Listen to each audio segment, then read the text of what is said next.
Let's go next to David Cerqueira. I messed that up. Service director at Benzel Bush Motor Car in northern New Jersey. David, how badly did I butcher your last name? I apologize. Not that bad. You did the best you could with it. Give it to me. Lay it on me. Cerqueira. So good enough. Oh, I Cerqueira. was close. Cerqueira. I was Yeah, close. right there. I was close. All right, before we have you tell a little bit about yourself to our audience, how's biz in your part of the Great. business? We're great. Transactions are up in the service department. Profits are up year over year. A lot of traffic. So we're doing really well. Really well. Yeah. Before you give the little background on yourself to pull on that thread, what's one or two things that you're doing at your store this month to help lean into that increase and help create additional fixed ops revenue in today's world? So with Mercedes-Benz, they're really good at giving us connected car leads. So we're doing a lot of outbound. We get a daily connected car lead from Mercedes, and it's basically telling us if customers are in need of an A or B service, even brakes, and then actively really working the recall stream, making sure that we're getting those customers in as soon as possible. So, for our audience that doesn't know what a connected car lead is, tell us a little bit about how does Mercedes-Benz do this, right? So the car is connected to the cloud all the time. How does that result in a lead back for the service department? What does that process look like? So they're giving, as long as the customer is connected to your store and has made you a preferred dealer, as soon as it hits that service interval where service is required, we're getting it on a daily Excel spreadsheet that gives us all the customers' information, and we're getting ahead of it by calling them and not waiting for them to call into us to schedule their appointment. So How cool is that technology allows us to kind of have that glimpse or that peek into the vehicle, even though we're not sitting hands on it? You don't have to do a blind campaign to bring customers in. You know the mileage, you know they're there, that they need it. And then you're not bothering them with emails and communications that go at a 3% response rate. It's super targeted, right? What's the response from your Mercedes Benz customers as you reach out with these connected car leads? So we're seeing conversions upwards of 20% within the first 30 Wow. days. So it's great revenue for us, and we run a very robust express service department. So a lot of customers are like, "Listen, when can you get me in?" And we're literally telling them same day, next day. So we want to make it as easy as possible to get them into the store. Lucky for us, we've got, like I said, a big express service department, but we also have a large loaner fleet that really helps us keep turning these customers in and out of our service department. David, quantify that. When you say large express service drive and loaner fleet, what's that look like? So over 150 loaner cars. Whoa. Yeah, it's a bit. I like to call it a little mini Hertz on, Wow. on site, which That makes it is. interesting. And Yeah. then our service department, our express service department, has now become roughly 22% of our total business. Meaning, I've got at any given time 3 to 4 customers waiting, and we've expanded our capabilities from just basic oil changes to now we're performing small recalls, brakes, transmission services. Things are a little bit more advanced. Anything that we can Mhm. get done within an hour and a half, 2 hours max, we've got customers that are willing to wait for it because we can get them in so quickly. What's So the volume that you guys are That's seeing? cool. the take rate, we're about 2,100 repair orders a month total. 250 to 300 go through our express service department. Wow. Yeah. Wow. Very cool. What's the That is cool. first thing you sit down, first thing in the morning? What's the first thing that you're looking at? I think Sam was going to ask you the first two. Give us the first two. Most important Um, KPIs for you. Important KPIs for me is what's inbound to us, how many appointments are set, and I break it down from main shop, express service area, and then we actually break out the connected car lead so we know how well we're doing with that.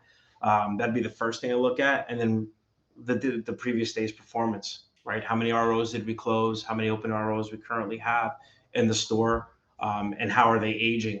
I'm looking at anything that's been here more than 5 or 6 days. What's holding it up? Is it a customer? Is it a parts problem? Is it a technical problem from the OEM? So that's when my morning starts. Like Doing anything on declined? at the moment, no. I am looking at it, but I gotta tell you, I think everyone talks about deferred and declines. I really believe that once the customers left our Oh store, yeah. I think we've lost them, to be quite honest. So, Yeah. do you have a process then on the spot? If someone is kind of waving them away, do you TO? Do you send someone else in? Hey, if we give you a discount today? Yeah. So what we do, first of all, with our express service department, we actually offer you a discount on service, and it averages about a $75, 75 to $125, depending on what you're actually coming in for. If you're not taking a loaner car and you're willing to wait for it, so if we'll steer them that direction, so that helps. And then we've got our typical coupons that are happening every month. But for some larger repairs, we'll get creative, right? If it's anything that's considerable, we'll rework it a little bit and speak to our technicians and say, listen, do we really need all these hours to install this? Can we do something a little bit better? So we get creative. I don't want to turn anything away. Of course. So Bonnie online asked the question, Bonnie Hoffman. She's got a great question here, by the way. She says, how are you contacting your customers? I know I would value a text or phone call to get my Mercedes in the shop.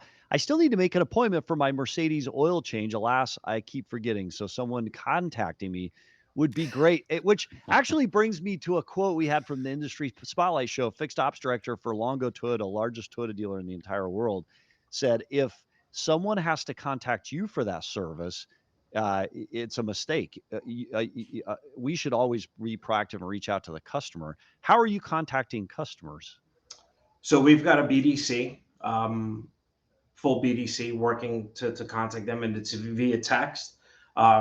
We utilize the full suite of services through CDK. So we're texting, emailing, but calling. And we see that our customers are very receptive when they actually receive a phone call from our BDC folks. And props to CDK, by the way. They just upgraded their technical capabilities to enhance a little bit better, even proactive texting over the last 30, 60 days here. So you even have some more tools at your availability. So I'm curious. So you're, as the service director, you report to the dealer? Do you report to a general manager? Who do you work with on a daily So basis? for me, my dealer is the general manager. He's dual role right now, so I Very report good. right to him.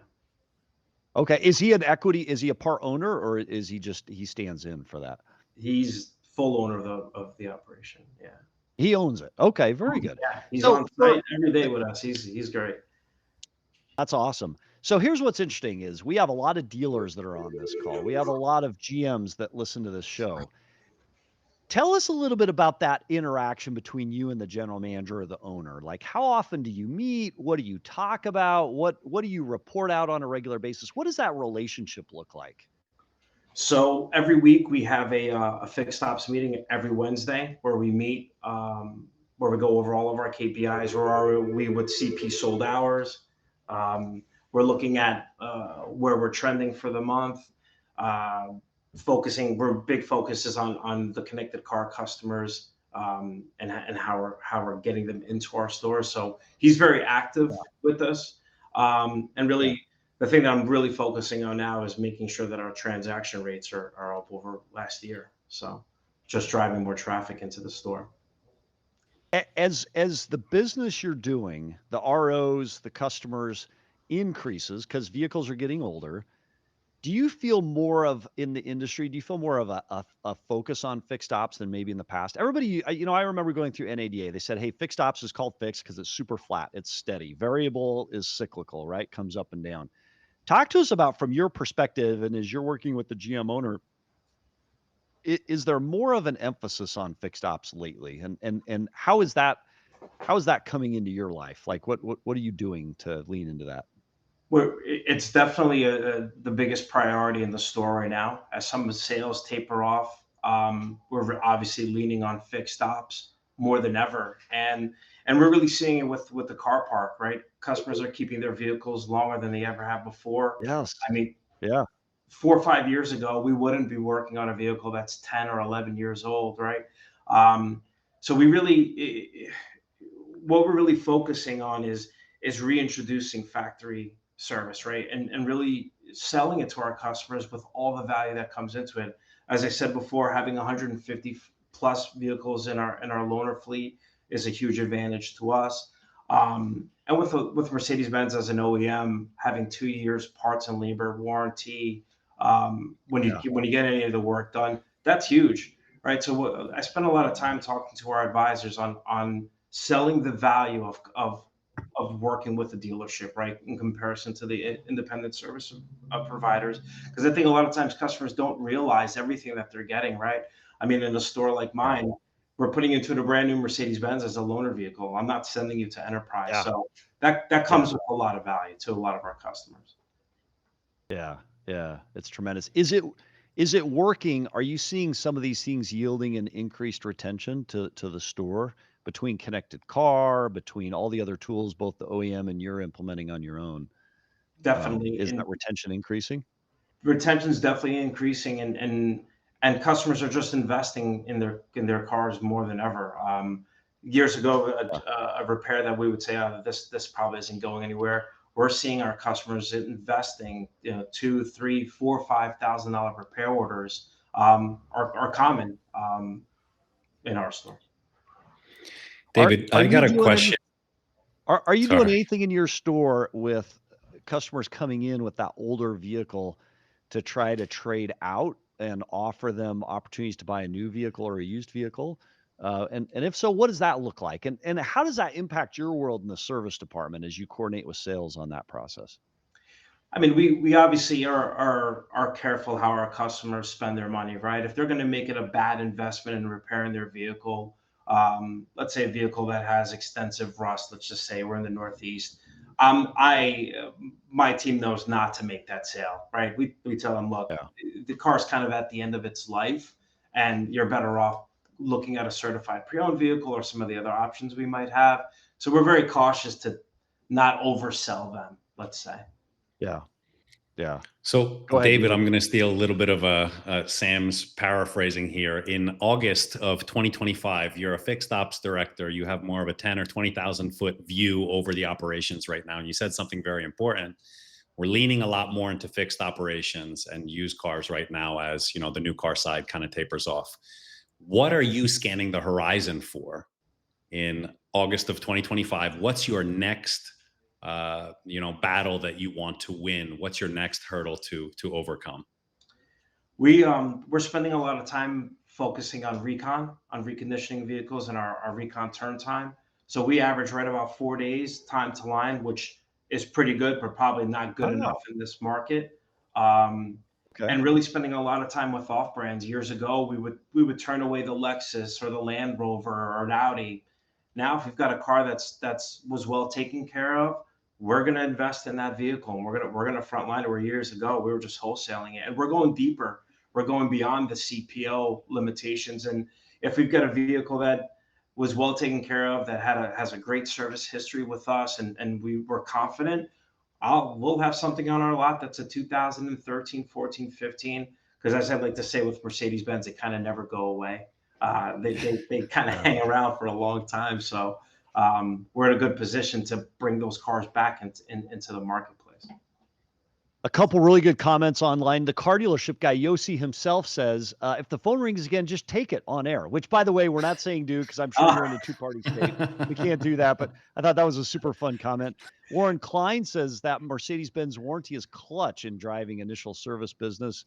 True story, Lauren. Thanks for the comment. And then DNC, does your service department give leads to the sales department when they see an opportunity? And what does that process look like? How do you Hmm. reward that? Oh yeah, definitely. So we get the sales department involved right away, right? We let them know what we're working with, to reach out to the customer, and look, they love that, right? Because they expect Yeah. that typical. There's that mentality. We're a dealership. So when we tell them, like, hey, we're going to get our sales department involved, let them put a number on the vehicle. It just speaks volumes. Yeah. So a lot of talk out there in service, fixed ops sales, dealership operations, AI, technology. Are there any technology driven tools that are this month helping you deliver better for your customers aside from the connected car, which by the way is way Yeah. cool. Yeah. Yeah. Yeah, so as I said before, we have the full suite from CDK. So video MPI, we spent a lot of time talking about that. Our store, we produce, we're over 75% video creation, and not only for Wow. upsell, We also do it to sell the green, right? Or to aid with a product issue. Let's say a customer comes in and says they don't understand how to use a certain function, right?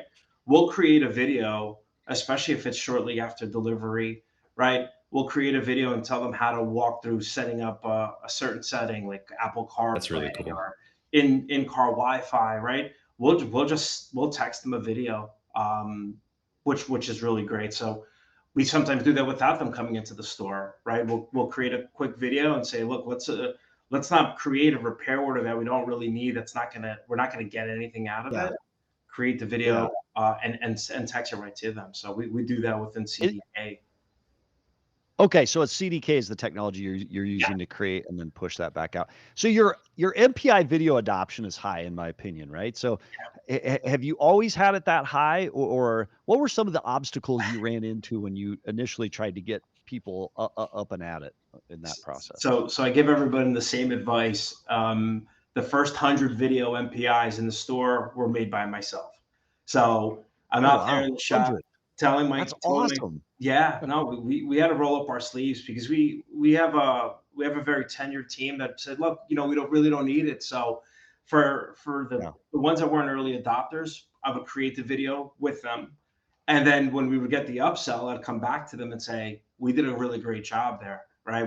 We got the Yeah. upsell. And then we did some creative things with giving out shirts and hats and stuff from our boutique for whoever created the most videos, who had the highest upsell. So Yeah. that really stirred stuff up. A little bit of merchandise goes a long way. So so talk to us about the ugly side of it, right? So one of the challenges you hear every now and again is, "Hey, I'm not sure what the technician or what the service writer is going to say. What happens if there's bad language on there, or what happens if there's something that's incorrect?" What were some of the challenges you faced in implementing it? Did people make mistakes, and then how did you overcome those as you went through it? Yeah, look, we to date we still make some mistakes, and we do something that maybe most won't do. I send directly from the technician. The videos don't stop over Ooh, very to the cool. to the advisor. Yes. And the reason Yes. why I did that at first, everyone's like, that's really aggressive. And I said, well, it is aggressive, but my thought was like, I don't want to slow down the process. I want this to Yeah. be a conversation starter, right? I want the customer calling saying, hey, where's my estimate? Those tires are bald. They're scary. I Yeah. don't want to put my family back into that vehicle. So in a lot of instances, we're getting customers writing us and saying, look, I want those tires done. I don't really care about the price, brakes, or wherever it might be. But getting Yeah. that message directly from the technician was huge with implementing it, because the technician said, well, hey, Dave, what's going to happen is my video just going to sit with the advisor. I said, no, it's not. It's Mm. actually going to come right from you. So that was a game changer once we went to send direct So from the tech. So is there a time between when the vehicle gets checked in to the time that video is sent? Do you strive for certain is there a standard there you've set? Well, we do our best to get the vehicle. So if you have an appointment today, we do our best to get the vehicle into the shop the same day, to really triage it and get something going with it, right? Some initial diagnosis and get the video MPI going. Because if we need to wait for parts, we're automatically going into day 2 or 3. So, Yeah. and to get those approvals faster. I mean, look, with the video MPI, there's times where we're getting approvals and the car's still in the bag. And that's the whole point of it for Yeah. us. Yeah. Yeah. And did you see a net impact to your CSI, customer satisfaction? Not only, it's interesting to me in automotive, obviously upsell or your pen on other products is a scoreboard for success, but ultimately that customer feeling great about their experience and then wanting to come back again and again. So retention and CSI, do you see movement in that as you get better at both those processes? There's no question that there's a direct correlation with CSI and the video MPI, because every time that if we do forget to make a video, the customers are calling us out on it and saying, Yeah. "Hey, I got a video last time. Yes. What happened this time? I didn't get my video." So um, on occasion, we've got to scramble to put together a video, because we actually put it on our repair orders, and we put a line on there that says complimentary video MPI. So they're Yeah. looking for it. Yeah. I'm curious. Couple Did you set comments. up Oh, go ahead. a cart, like a visual aid? We did that in a couple of the stores, to show, hey, here's a good filter, here's your filter, here's what your brake fluid looks like versus new brake fluid. Are you using visual aids, stuff like that, to get people? I mean, obviously, we're using all the tools on the tire tread depth, Sure. and for Yeah. brakes, we're doing that. But on occasion, I'll see some videos. A great thing with Mercedes-Benz on wipers, let's just say, they've got a yellow indicator on the Yeah. blade saying that it's done, and so that usually drives Credibility. wiper blade sales big time. Yeah. Yeah. So a couple comments from online. Lauren Klein says it's an unnecessary step for the advisor to do a quality control check of the video as long as the techs are trained right, which obviously Ben's best or nothing, they are. Kyle also leans in, says, amen. Yes, have the tech send it directly. I love it. I've been doing that for a long time now. Guests get it quick, and they don't have the excuse that the advisor didn't send and review. So it's to your point, it removes a friction point out to create that ultimate experience. So, all right, as we get close to wrapping here, because we're about done with our time together, David, what's one thing that keeps you awake at night in August of 2025 as a service director and that you're solving for coming into the future months? Focusing on delivering a great experience, right? As I said, you've got to build value with what we do every day. So just continue to focus on delivering a great experience for people. And really everything after that comes right into place, right? People want to transact with a partner that they trust. And we're just building trust and transparency with everything we're doing here. I'm fascinated because you have Ben's. This is my my extra time question here. So you have Ben's AMG, obviously. You have Genesis too, right? Yeah. So you see less standalone Genesis points than obviously Hyundai stores. Like, tell us a little bit about that brand and how it fits in your mind into the Benz world. Well, they're definitely a competitor to Mercedes-Benz. There's no question. They're building steam. Their product is fantastic. If you drive one, it obviously reminds you a lot. The interiors are fantastic. Good fit. They've become a player. There's no question, and they're right across the street from me. So okay. Yeah. And are you over that as well? Are you over No, Benz I'm only and over the Genesis? Mercedes Just stuff. Benz. Got it. Yeah, that's fascinating because again, you don't see as large Genesis operations out there, period. But David, absolutely appreciate you joining us today. Service Director of Benzel Busch Motor Car. Appreciate you joining us and sharing your perspectives, in particularly what makes your world tick there at Benzel Busch Motor Car. Thanks for being on the show. Thanks for having me. Thanks, David. Thanks, guys.